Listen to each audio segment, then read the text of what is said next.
ஆச்சி அதிரசமா விடுங்க, கையில தட்டி சூடான எண்ணெயில பொரிச்சா அதிரசம் ரெடி. சென்னையில் நடைபெற்று வரும் கல்வியில் சிறந்த தமிழ்நாடு விழாவில் இயக்குனர் மிஷ்கின் பேசிய காட்சிகளை தற்போது பார்க்கலாம்.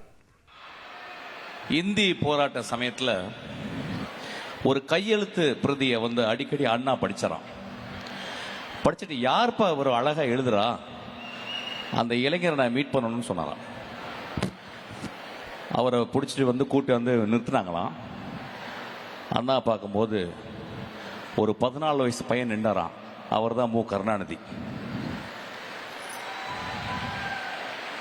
அவர் ஷாக் ஆயிட்டாராம். என்னப்பா, நான் ஒரு 30 வயசு இருக்குன்னு நினைச்சா நீ 14 வயசுல இருக்கு, நீ ஸ்கூலுக்கு போலையான்னு.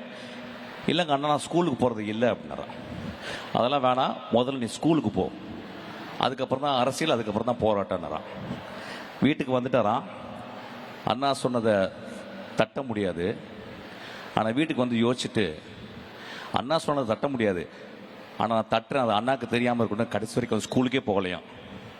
அவர் ஸ்கூலுக்கு போகாமல் வாழ்ந்ததுனால தான் நீங்கள்லாம் ஸ்கூலுக்கு போகிறீங்க. இதை மறக்கவே கூடாது. நாங்கள் படிச்சுக்கிட்டே இருக்கோம். நான் இப்போ காரில் வரும்போது ஒரு பஸ் போகுது.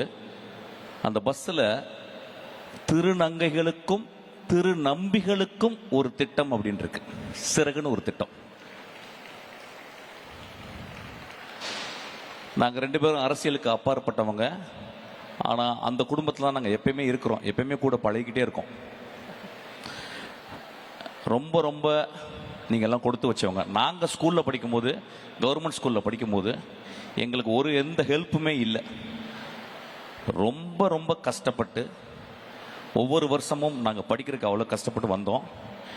இன்னைக்கு உங்கள் வாழ்க்கையில் இந்த அரசும் முதல்வரும் எனது மதிப்பிற்குரிய என் இதயத்திற்கு சொந்தமான தம்பியும் புன்னகை அரசர் அன்பிலும் 3 பேரும் சேர்ந்து உங்களை பத்திரமா பார்த்துக்கிறாங்க.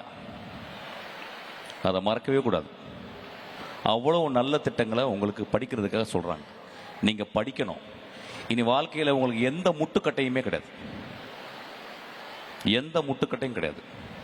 உங்க வேலை படிக்கிறது தான். உங்களுக்காக எல்லா செலவையும் எல்லா பொறுப்புகளையும் உங்கள் தாய் தந்தை போல முதல்வர் ஐயா உங்களை பார்த்துக்கிறாரு. துணை முதல்வர் அதை வழி நடத்துறாரு. எல்லா நல்ல திட்டங்களும் மக்களுக்கு போய் சேர மாதிரி அன்பில் பார்த்துக்கிறாங்க. நான் அவங்க 3 பேருக்கும் பர்சனலாக நான் கடப்படுறேன். நான் இந்த விஷயத்தில் இன்னொரு விஷயத்தை இங்கே சொல்லணும். நான் சொல்றதுக்கு, உலகத்திலே ஒரு மிகச்சிறந்த ஆளுமை என்று கருதப்படுகிற இளையராஜாவுக்கு விழா எடுத்ததுக்கு அவங்கள காலை தொட்டு நான் கும்பிட்டுக்கிறேன். உலகத்தில் எந்த அரசும் ஒரு இசைக்கலைஞனுக்கு எடுக்காத ஒரு விழாவை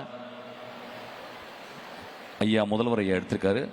அவருக்கு நான் ரொம்ப கடமைப்பட்டிருக்கேன். இதை விட அவர் வாழ்க்கையில் அச்சீவ் பண்ணது, இளையராஜா ஐயா அச்சீவ் பண்ணது எதுவுமே இல்லை. அவ்வளோ பெரிய விழா. இந்த உலகத்தில் இருக்க எல்லா தமிழர்களும் பார்த்தாங்க அந்த விழாவை. அப்படியாப்பட்ட விழா எந்த கலைஞனுக்கும் எந்த உலகத்தில் யாருமே எடுக்கப்படாத ஒரு விழா எடுத்து, அதுக்காக ரொம்ப நன்றி. ஆச்சி அதிரசமா விடுங்க, கையில தட்டி சூடான எண்ணெயில பொரிச்சா அதிரசம் ரெடி.